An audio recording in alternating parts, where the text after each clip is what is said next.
6장 17절에서 26절 말씀을 통해서 복과 화라는 제목으로 함께 말씀을 나누고자 합니다.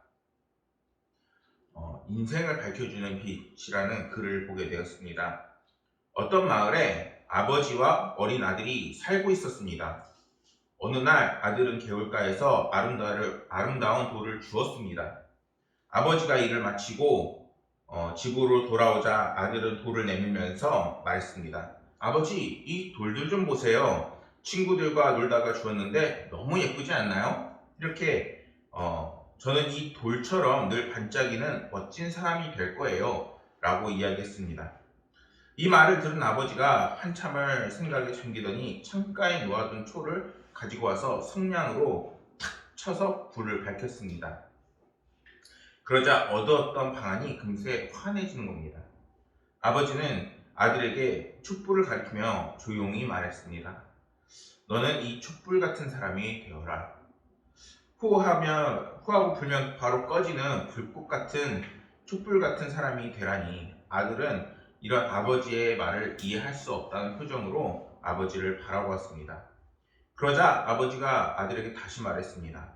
아들이 주워온 돌은 빛이 있어야만 그 아름다움을 볼 수 있지만 이 촛불은 스스로 자신을 태우고 빛을 내어 주변의 어둠을 밝히고 있구나. 너도 이 촛불처럼 세상의 어둠을 밝히는 사람이 되면 좋겠다라는 이야기를 했다는 것입니다. 사실 이 이야기를 어디에서 많이 들어봤죠. 우리 성경 속에서도 하나님께서 우리에게 빛이 되고 소금이 되라 라고 하시는 말씀이 있습니다. 어디에 나와 있나요? 마태복음 5장 14절과 15절 말씀을 보면은 너희는 세상의 빛이라. 산 위에 동네가 숨겨지지 못할 것이요 사람이 등불을 켜서 막 아래에 두지 아니하고 등경 위에 두나니 이러므로 집 안에 모든 사람에게 비치느니라. 이렇게 말씀합니다. 오늘날과 같이 혼란스럽고 그리고 우리가 정말 힘들고 어려운 시기일수록 빛과 소금의 사람들임을 잊어서는 안 되겠습니다. 우리가 예수 그리스도의 그 빛을 잃어버리면은 이 세상을 비추는 빛이 사라지게 되어져 버리게 되는 것입니다. 하나님께서 오늘 우리에게 복과 화의 두 가지를 말씀하시지만 결국에는 우리가 정말 예수님과 함께하고 또한 주님을 붙잡는 삶이 되어 그 빛을 잃어버리지 말라고 말씀하고 계시는 것입니다. 오늘 함께 나눈 말씀에서 부요하고 배부르며 웃는 자들을 향해서 하나님께서 선포를 하십니다. 화했을진저. 배부른 자들에게 줄일 것이며 웃는 자들은 애통할 것이며 그들은 칭찬하는 자들에게 화 있을 것이라고 선포하십니다. 사실 이것은 정말 팔복과 비슷한 말씀이지만 전혀 상반된 의미로 말씀하고 있는 것입니다. 이러한 주님의 선포는 17절에서 23절에 나오는 복의 선언과 대조를 이룹니다. 그리고 이러한 화 있을 것이다 라고 선포하시는 말씀은 마태복음 5장에 나오는 팔복과도 구별이 되는 말씀이지요. 이러한 부요하고 배부르며 웃는 사람들은 하나님의 가치관을 외면하고 그리고 하나님의 그 뜻을 이제는 놓치고 살아가는 사람들, 세상 사람들을 의미합니다. 사람들은 누구나 행복하게 살기를 원합니다. 그렇지만 이러한 세상 사람들은 그 행복의 조건을 하나님 안에서 찾으려는 것이 아니라 이 세상에 있는 것들, 눈에 보이는 것들에 대해서 그 가치관을 둡니다. 예를 들면은 권력이나 명성, 그리고 돈 같은 것들을 자신의 인생의 첫째로 꼽게 되는 것이죠. 때문에 세상 사람들은 언제나 그러한 것들을 얻기 위해서 정말 혼신의 노력을 다합니다. 때때로는 그것을 위해서 하나님께서 말씀하시는 진리와 정의조차도 외면할 때가 있지요. 이러한 세상 사람들은 수단과 방법이 어떠하든지 부와 권력과 명성과 인기를 얻는 사람들을 가리켜 행복하고 성공한 사람들이라고 생각할 수 있습니다. 그러나 주님께서는 오늘 말씀을 통해서 이러한 사람들의 상식과 가치가 여호와 하나님이 중요하게 여기시는 것이 아님을 분명하게 선포하고 있습니다. 화 있을진저. 세상 사람들이 가난하고 줄이고 울고 애통해하는 사람들을 향해서 실패하고 불행한 사람들이라고 평가하지만 하나님께서는 오히려 그러한 사람들을 들어 쓰시고 그런 사람들을 통해서 복된 사람들이라고 오늘 말씀하고 계십니다. 이러한 하나님의 말씀은 세상 사람들에게 수단과 방법을 가리지 않고 너의 욕심을 채우기 위해 재산과 권력을 탐하는 이들의 성공을 비웃는 것입니다. 그리고 저주하는 것이죠. 이러한 주님의 선포는 하나님의 나라가 이 세상의 가치관과 얼마나 다른지를 말씀하고 있는 것입니다. 복을 따라 사는 삶이 이제는 진정한 복된 삶이고, 우리의 마음과 생각이 이제는 하나님 나라와 복음을 바라보는 삶이 되기를 하나님께서 원하신다는 것입니다. 그래서 성경 예레미야 23장 29절 말씀에서는 여호와의 말씀이니라 내 말이 불같지 아니하냐 바위를 쳐서 부서뜨리는 방망이 같지 아니냐, 이렇게 말씀하십니다. 무슨 말인가요? 하나님의 말씀이 이 세상에 기득권과 그리고 불합리함과 그리고 우리의 힘들고 어려운 모든 것들을 부수는 방망이라는 것입니다. 우리는 헛된 것으로 가득 찬 세상에서 하나님의 백성으로서 화가 있을 것이라고 말씀하시는 세상의 가치관과 그 흐름을 따라가는 것이 아니라, 오늘 하나님께서 말씀하시는 하나님 나라를 바라보고 복음과 말씀을 우리의 삶의 지팡이로 삼아 이제는 그것을 따라나가는 삶이 되어야 되겠습니다. 그것이 세상을 이제는 변화시키고 나의 삶을 변화시키는 비결이 되는 것입니다. 17절과 19절 말씀에서 보면은 평지에서 내려오신 주님을 향해 많은 무리의 사람들이 막 몰려듭니다. 그런데 주님께로 몰려들었던 이 사람들은 공통된 특징이 있었습니다. 성경을 보면 어떤 사람들이 있나요? 바로 세상에서 거들떠보지도 않는 사람들이었습니다. 그들은 질병이나 더러운 귀신들로 인해서 고통을 겪고 어려운 문제를 가지고 있었던 사람들입니다. 그리고 이처럼 말 못할 고통으로 괴로워하는 자들이 이제는 주님을 만나고 그리고 만나기 위해서 애쓰려고 하자 예수님께로부터 나온 그 능력이 그들을 치료하는 놀라운 기적이 일어나게 됩니다. 아멘. 오늘 함께 나눈 말씀은 하나님의 복과 화를 받는 말씀을 대조적으로 보여주고 있는 구도를 갖고 있습니다. 그리고 성경은 이러한 말씀을 전하는 방식을 통해서 주님을 간절하게 만나보기를 원하는 사람들이 이제는 복된 사람이요 그리고 은혜를 받는 사람들이라고 말하고 있습니다. 주님으로부터 그 어떤 교훈이나 은혜를 받으려고 애쓰기는커녕 주님을 책잡으려고 하는 사람들도 있습니다. 성경에 누가 나오나요? 특히 누가복음에는 바리새인들이 나옵니다. 그들과 대조를 이루는 장면이 누가복음 6장에 나오고 있습니다. 11절 말씀을 보면은 그들은 노기가 가득하여 예수를 어떻게 할까 하고 서로 의논하니라. 그들은 예수님을 정말 모함하고 그리고 예수님께서 진정한 하나님의 아들이고 하나님이신데도 불구하고 그분을 영접하지 않고 오히려 그분을 함정에 빠뜨리려고 합니다. 그렇다면 이러한 사실은 성경이 무엇을 전하고 있는 것일까요? 그것은 우리가 스스로 무엇이든지 할 수 있고 완전하다 자부하는 바리새인들에게 하나님의 진노와 저주만이 있었던 것처럼 오늘날 우리에게도 정말 하나님이 필요 없고 예수님을 바라보지 않는 삶은 결국에는 그 삶에 화가 있을 수밖에 없다는 것을 말씀하고 있는 것입니다. 우리도 이제는 간절히 주님을 찾는 자들이 되어야 한다는 것이죠.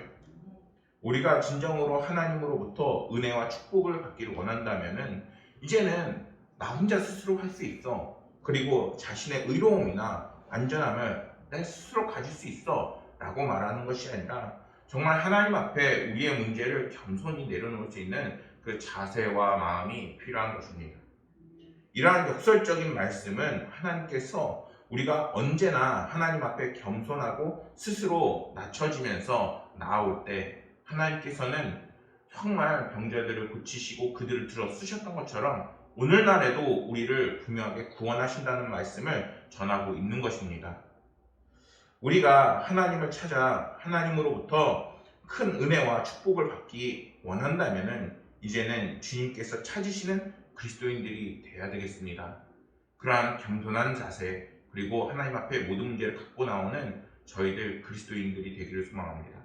오늘날 더욱더 그래야 합니다. 왜냐하면 오늘날 코로나 바이러스는 이제는 너무나도 심각하고 또한 그로 인해서 우리 삶에 있는 모든 문제가 더욱더 커지고 힘들어지고 있기 때문입니다. 그 모든 문제의 해결자가 사실 우리의 이성과 노력으로 되는 부분이 안 되는 것이 훨씬 더 큽니다. 그렇다면 그것을 누가 해결할 수 있겠습니까? 그거는 오직 하나님을 의지하는 자, 또한 하나님을 바라보는 자에게 하나님께서 구원을 베푸실 것입니다. 20절에서 22절 말씀을 보면은 복 있는 자에 대한 선언을 말씀하십니다. 이 말씀은 마태복음 5장에 나오는 팔복과 유사한 그 모습을 띠고 있습니다. 그러나 그렇다고 해서 마태복음에 있는 말씀과 무조건 동일시해서 해석하고 보아서는 안 되겠습니다. 왜냐하면 사복음서의 기자들은 각기 자신의 독특한 관점과 그리고 말씀을 적었던 그 사건을 통해서 강조하는 부분이 다르기 때문입니다. 그렇다면 왜 주님께서는 이 땅에서 단지 심령뿐만 아니라 실제로 가난하고 줄이고 애통해야 하는 자들을 향해서 복이 있다고 지금 선포하고 계시는 것일까요? 그런데 이러한 의문은 이렇게도 생각해 볼 수 있습니다. 온 마음과 뜻을 다해 주님을 따르는 제자들이야말로 이 세상에서 정말 양심적이고 지혜로운 사람들인데 어째서 이 땅에서 그런 사람들은 정말 세상 사람들이 말하는 부귀와 영화를 누리지 못하는 것일까요? 주님 왜 그런 것인가요? 요한복음 18장 36절 말씀에서는 이렇게 말씀합니다. 예수께서 대답하시되 내 나라는 이 세상에 속한 것이 아니니라. 만일 내 나라가 이 세상에 속한 것이었더라면 내 종들이 싸워 나로 유대인들에게 넘겨지지 않게 하였으리라. 이제 내 나라는 여기에 속한 것이 아니니라. 주님께서는 그 이유를 하나님의 말씀은 이제 바로 천국과 그리고 이 세상에 속한 것이 아니기 때문이라고 말씀하고 계십니다. 하나님의 나라와 이 땅의 나라는 서로 합할 수 없는 성질을 가지고 있습니다. 하나님의 아들인 주님을 따르는 제자들을 이제는 세상에 속할 수 없다라고 말하는 것과 같은 것이죠. 그래서 이처럼 세상에서 속하지 않은 하나님의 백성들은 세상으로부터 배척을 받는 반면에 세상에 속한 사람들은 이제는 세상의 환영과 지원을 받기에 이 땅에서는 가난하고 줄일 수밖에 없는 것입니다.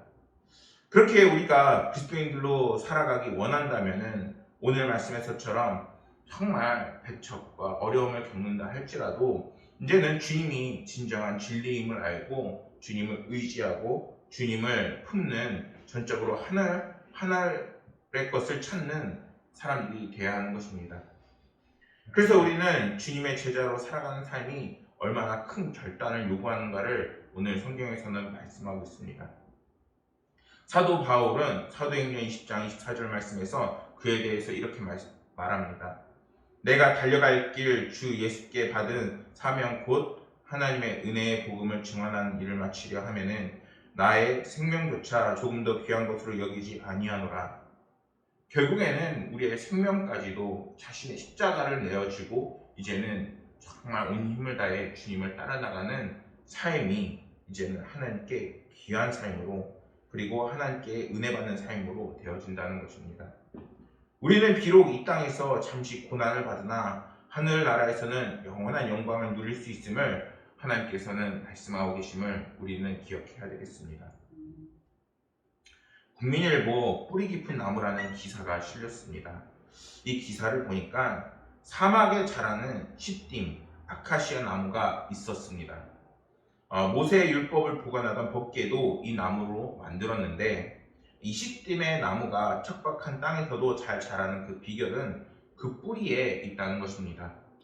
이 나무는 3에서 4 정도 자라는데 뿌리는 수십 미터까지 내립니다. 심지어 뿌리가 2km에 이르렀다는 기록도 있습니다. 나무의 뿌리가 정말 중요하다는 것을 이 나무를 통해서 볼 수 있는 것이죠. 뿌리 깊은 나무야 이제 혹독한 환경에서 이겨낼 수 있는 것입니다. 뿌리 없이 으짜란 나무는 작은 바람에도 쉽게 넘어집니다. 시편 1편 3절에서는 이렇게 말씀합니다. 이 말씀을 표준세 번역으로 보면은 그는 시냇가에 심은 나무가 철을 따라 열매를 맺으며 그 잎이 시들지 아니함 같으니 이렇게 말합니다.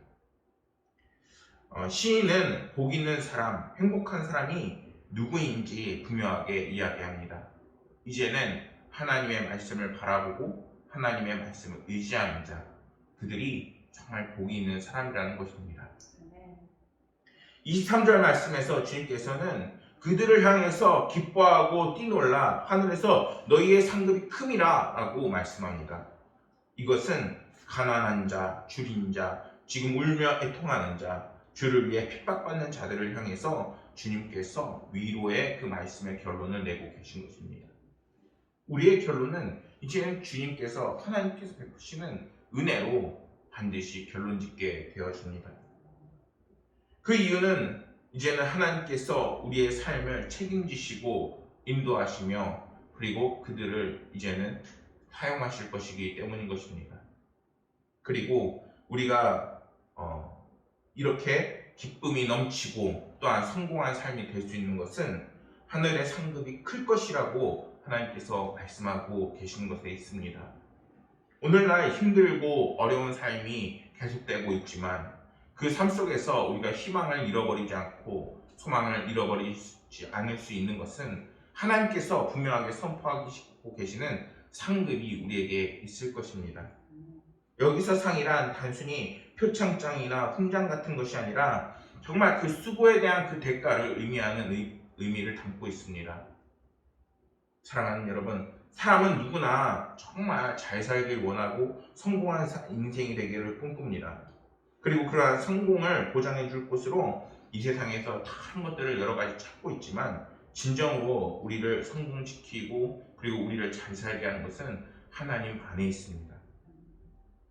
물질이 사회의 중심을 이루는 오늘날 사람들은 최소의 노력으로 최대의 이익을 바라고 또한 수확을 얻기 위해서 가장 확실한 투자처를 찾으려고 애씁니다.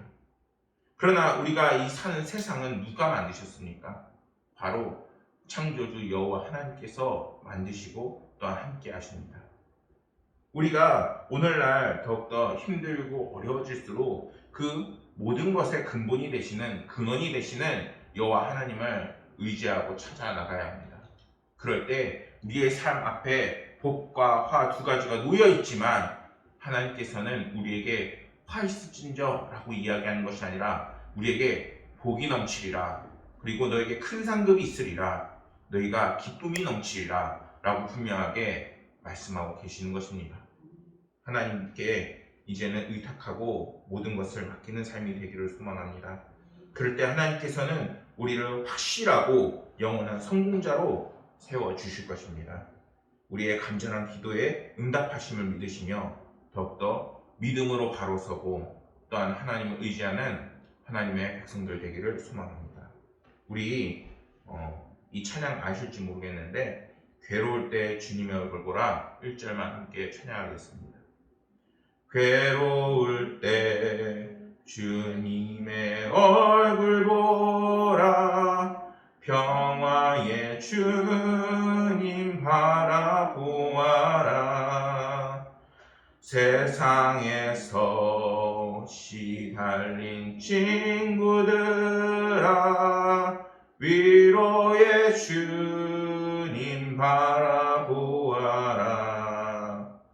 눈을 들어 주를 보라 내 모든 염려 주께 맡겨라 슬플 때에 주님의 얼굴 보라 사랑의 주님 안식 주리라.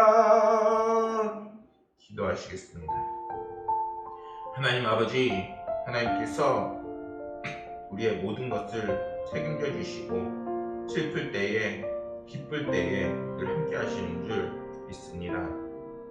아버지 하나님이시여, 주님께서 분명히 복과 화를 두 앞에 놨지만 우리 가운데 복을 주시는 분이심을 잊지 않도록 도와주옵소서. 아버지 하나님을 따라 나가는 하나님의 백성들 되게 하여 주옵소서. 믿음이 굳건히 서게 하여 주옵시고 힘들 때일수록 주를 의지하는 하나님의 백성들 되게 하여 주옵소서. 아버지 하나님께서 우리의 삶을 삶을 책임지시고 인도하시며 늘 함께 하실 것을 믿으며 모든 말씀 우리 구주 예수 그리스도 이름으로